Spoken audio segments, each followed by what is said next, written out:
Ahojcie všetci, vítam vás pri novom video. Thanks very much, Clash Gamer, for sending that one through. I hope I said it all right. It was quite a tricky one. Right, let's crack on with the video. Another very exciting video for you today, guys. We've got the comparison between the Apple HomePod Mini and the Amazon Echo Dot 4th generation.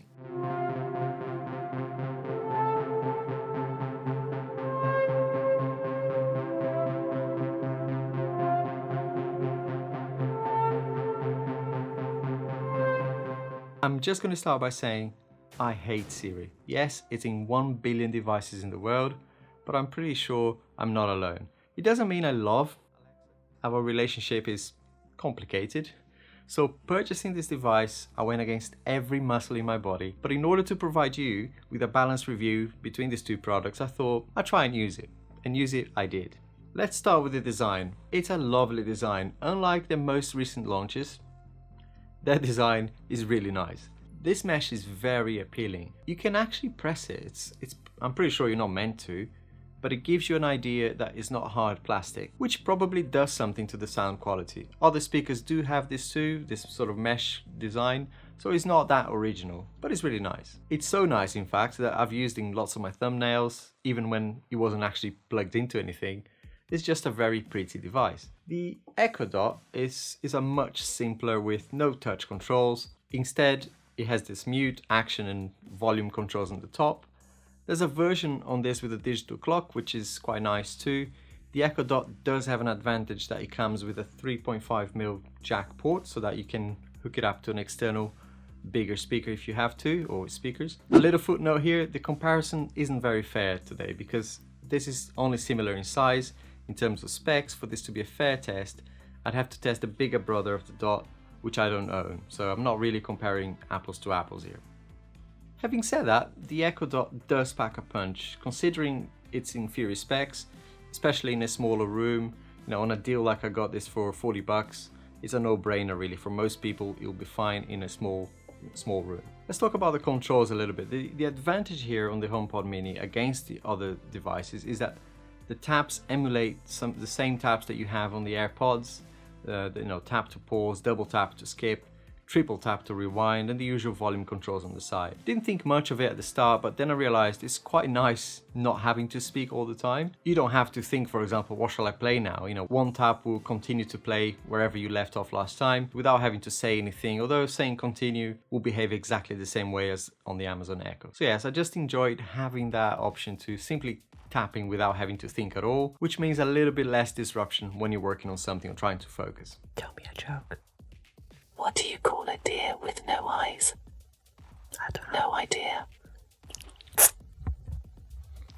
Tell me a joke. Why do cows have hooves instead of feet? Don't know. Because they lactose. I don't know, guys. I think Alexa did better jokes.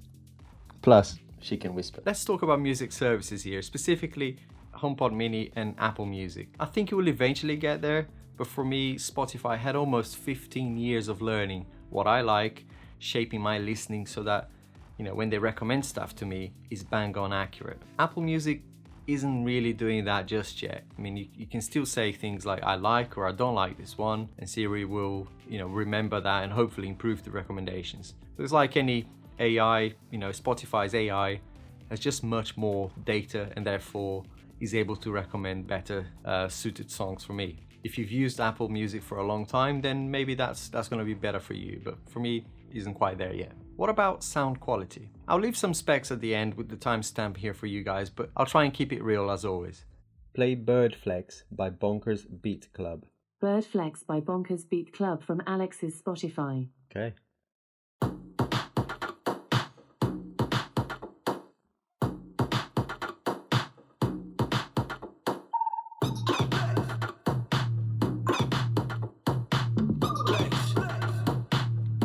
Stop.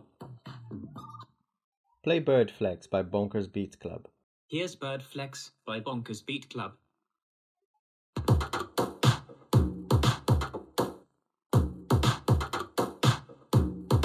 It's much better.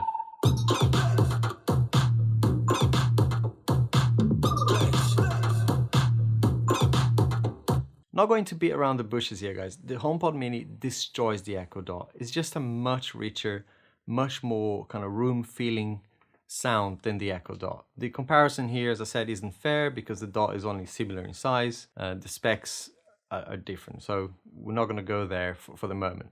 If you're an audiophile and you really care about the quality of the sound coming out of the speakers, then I recommend going for the bigger, the biffier Echo instead, not the Dot, because the Dot is the smallest one. I mean, it's come a long way. I mean, I've got, you know, one of the original sort of puck-sized thingies. They were terrible, but you know, so it's come a long way from those, but still not as good. And the HomePod is just that much better.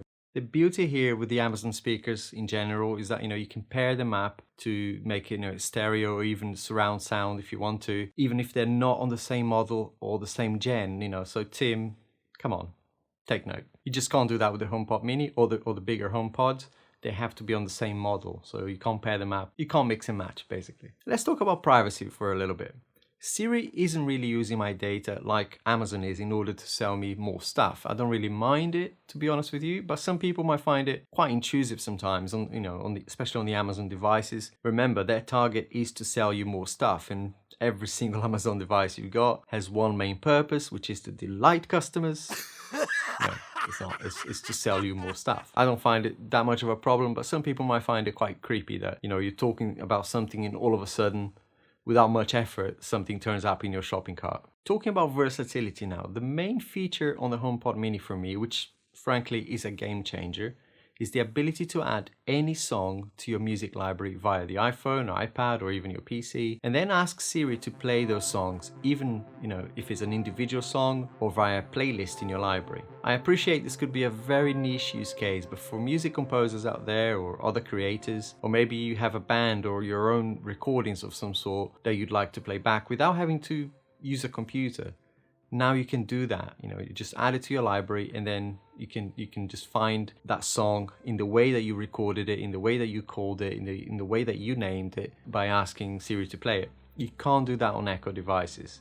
On the Echo Dot, this only works for certain songs, as long as they're on Spotify. On HomePod Mini, this will work for any song that you put on your Apple Music playlist, so long as you pay the $9.99 per month on the Apple Music service. And if you like organizing your songs, and if you have a little bit of OCD like I do, you might like to keep things organized. So for added fun, you can add the artist name and, you know, download the album artwork, all of that good stuff. It reminded me of the good old days of downloading songs in Napster and then organizing MP3 files. Anyway, in most cases, it didn't even need any specific details to add the album artwork, so it's quite neat that you downloaded that without needing any detail. The other really nice feature with the Apple Music on the HomePod Mini, which I don't get with Spotify, is the ability to play different songs in different parts of the house without one stopping the other.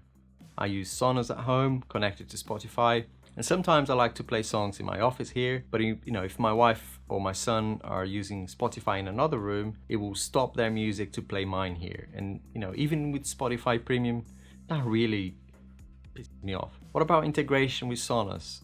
The Echo Dot does seem to integrate really well with Sonos. It's not perfect by any means, it's just still improving. But if you create a group for each room that has Sonos speakers in the house, then you add the Echo device to that same group.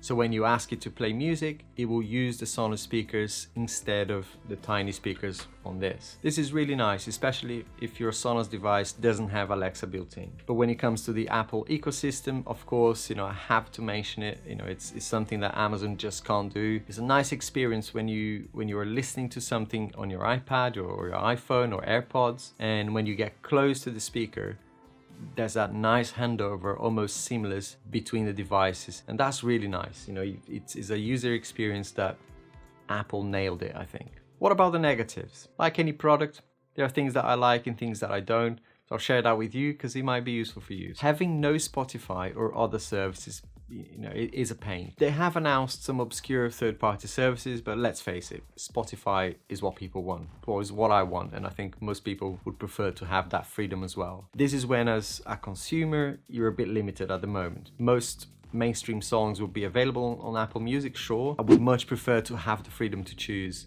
Amazon Music, Apple Music, Google, or Spotify, depending on what I, as a consumer, want to choose. I don't really care that it has an Apple logo on it.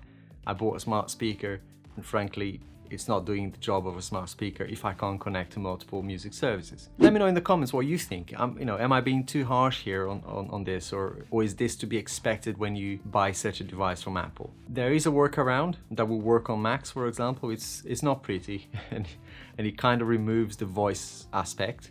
You'd have to set up your HomePod as an output speaker on your Mac and then choose that device as your playback device when using Spotify on your computer. It's just horrible. The other small issue with HomePod Mini is that it doesn't have any apps, right? It doesn't have the skills that you can get on the Echo Dot. This wasn't much of a biggie for me initially, until I discovered that radio is an app and Alexa does her thing quite easily, using, for example, things like BBC Sounds to play the BBC radio stations. Massive here for us across the pond. Or for me, I like Tuning Radio, for example, which has global radio stations. And for, over in the US, I love Soma, for example, Soma FM. And it's a real bummer that I can't get that on HomePod Mini, even if I was physically in the US. But there is hope. Apple has announced that the HomePod Mini will work in the coming months with popular music services, including Pandora and Amazon Music. No Spotify. I'm afraid no Spotify. But that might have something to do with a bit of a legal issue between Spotify and Apple. It will be a great shame if Spotify decides not to take part in integrating its services with HomePod Mini, and probably cause a lot of customers to stick with Amazon or Google speakers, for example. Frankly, I don't use many of the apps with Amazon Echo, but every now and then we do play games. It's just a bit silly. The fart machine is awesome. But that could be a deal breaker if you, for example, you want to play a particular radio app or really want to use Spotify with it. For now, you can't do that. You may be able to do that soon, but who knows when. In conclusion, I think for music lovers who appreciate the beauty of the Apple ecosystem, the HomePod Mini has the better sound quality and much better integration with Apple things. But the Echo has many more features that for me make it more of an all-rounder device. I hope you liked this video, guys, and if you did, hit the like button. Don't forget, there's loads more content coming up. There's already a lot of content on the channel. I want to say thank you for everyone who supported the channel in 2020. We grew from nothing to almost 600 subscribers now. Lots of videos out there, and I hope you enjoy it. Have a browse around if you haven't subscribed already. Have a look around, and if you like it, hit that subscribe button as well. And I hope to see you in the next one. Bye.